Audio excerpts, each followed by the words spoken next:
So she feels like that makes displays inevitable, right? Mhm. Why not be Homo erectus and not Homo look downus?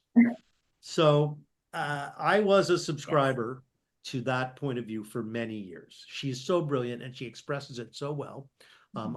She wrote a chapter for my second book, Convergence. And she is absolutely one of the most insightful scientists working in the field today.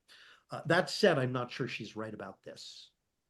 So what's changing your mind now? You said you. Well, I have a very nice screen in my life. Mhm. And it's optional. It doesn't sit up here interrupting me. Mm-hmm. It's only in my life when I choose to put it in my life. Mhm. So I don't know that I need so when we talk about this wearable headset that's the home to our agent and the home to our sensors, both of which we will most certainly have. What is the display for? Mhm.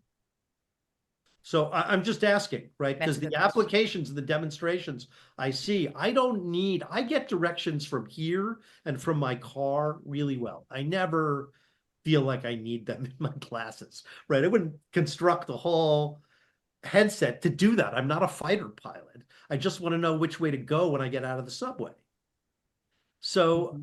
you know what, I mean, for men, I mean, I guess if you're cooking and, keep looking at the menu and that ain't so helpful. So, I mean, maybe, but I mean, that's what I call an intermittent use that could be offloaded onto the phone. So do you? Yeah, because oh, sorry, go ahead. No, Christine, go for it.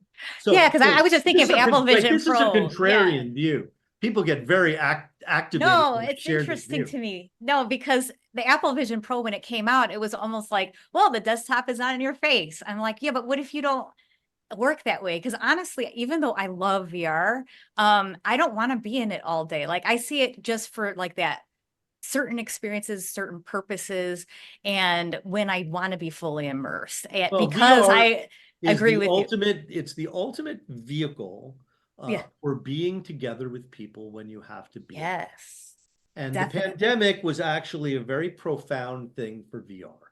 We weren't quite ready for prime time, right? The Quest 1 had just come out, and most of the websites that were built for collaboration were new and untested, as were the people who were brought into VR because of it. But I taught in VR, I socialized in VR, I spent a dozen hours a week in VR during the pandemic.